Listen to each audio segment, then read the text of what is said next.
નમસ્કાર, આપ જોઈ રહ્યા છો નેશન પ્લસ ન્યૂઝ. હું છું આપની સાથે હેતુવત. છોટાઉદેપુર નગરમાં વીજ સમસ્યા બની છે માથાનો દુખાવો.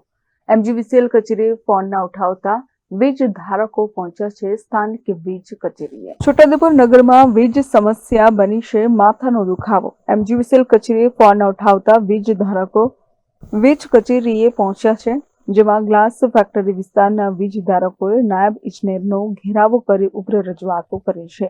વીજ પુરવઠો અનિયમિતતા સાથે વીજ ઉપકરણ ઉડી જતા હોવાની ફરિયાદ ઉઠવા પામી છે. તો વીજ ધારકોનો રોષ ઉગ્ર બનતા પોલીસને બોલાવવાની ફરજ પડી હતી. જોકે પોલીસે મામલો થાળે પાડી વીજ ધારકોને ઘરે રવાના કર્યા હતા. વારંવાર વીજ પ્રવાહ ખોરવાતા છોટાઉદેપુર ગ્લાસ ફેક્ટરી વિસ્તારના વીજ ગ્રાહકોએ અકળાયા હતા. ગ્લાસ ફેક્ટરીના વીજ ધારકોએ નાયબ ઇજનેરનો ઘેરાવ કરી રોષ વ્યક્ત કર્યો હતો.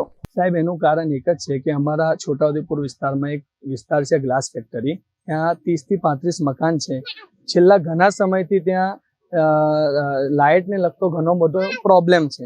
અમે લેખિતમાં, મૌખિકમાં અને ટેલિફોનિક રીતે પણ અમે એમને રજૂઆત કરી. અમારો એક ટ્રાન્સફોર્મર યુનિટ અમે અલગ માગીએ છીએ.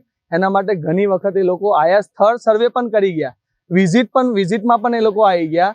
હજી સુધી ટ્રાન્સફોર્મર યુનિટ માટેનો કોઈ લીગલી અને કોઈ યોગ્ય અમને એમ સંતોષપૂર્વક હજુ સુધી એ લોકો જવાબ આપતા નથી. બીજી વસ્તુ એ કે ત્યાં ઇન્ડસ્ટ્રીયલ એરિયા આવેલો છે. ઘણી વખત લો વોલ્ટેજ હાઈ વોલ્ટેજ થાય છે, જેના કારણે અમારા ઘરમાં, અમારા વિસ્તારમાં ઘણા બધા નુકસાન થયા છે. 18 પંખા બળી ગયા છે, 3 AC શોર્ટ થઈ ગઈ છે, 5 ફ્રીજ અમારા બળી ગયા છે. નાની જે ઇલેક્ટ્રિક ઘડિયાળ આવે છે, ઘડિયાળો અમારી શોર્ટ થઈ ગઈ છે. આની નુકસાનની ભરપાઈ માટેની કોઈ જોગવાઈ છે એ અમે પૂછીએ છીએ, તો એના માટેની કોઈ જોગવાઈની ભરપાઈ નથી. એનો કોઈ ચોખ્ખો ખુલાસો અમને આપતા નથી. અમારી પાસે જે રિપેરિંગના બિલો છે અમારી પાસે હાજર છે. હજુ સુધી હાલમાં ગઈકાલ રાતનું લાઇટ ગયેલ છે, હજુ સુધી અમારા ત્યાં લાઇટ આવેલ નથી. ઘણી એમનો જે કમ્પ્લેન નંબર છે, મોબાઈલ નંબર, એમાં અલગ અલગ વ્યક્તિએ અલગ અલગ રીતે કમ્પ્લેન કરી, રૂબરૂ આવીને કમ્પ્લેન કરી, છતાં હાલની તારીખ હમણાં સુધીમાં પણ અમારું જે આજનું જે પ્રોબ્લેમ છે એ પણ સોલ્વ થયો નથી.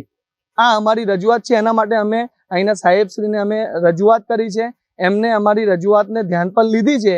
હજુ એક વખત એમને કીધું છે કે તમે હજુ એક વખત અમને આ ડીપીની લેખિતમાં અમને અરજી આપો, અમે જલ્દીથી જલ્દી તમારું સોલ્યુશન લાવીશું. અમને આશા છે કે અમારી આ વાતને એ લોકો ધ્યાન પર લેશે અને જલ્દીથી જલ્દી અમારું સોલ્યુશન લાવશે, એવી અમને પૂરી આશા છે. Rehan Patel, nation plus news, Chhota Udepur. સમાચારોના સતત અપડેટ મેળવવા માટે અમારી નેશન પ્લસ ન્યૂઝની યુટ્યુબ ચેનલને સબસ્ક્રાઇબ કરો, બેલ આઇકન દબાવો અને જોડાયેલા રહો ફેસબુક, ઇન્સ્ટાગ્રામ અને ટ્વિટર પર.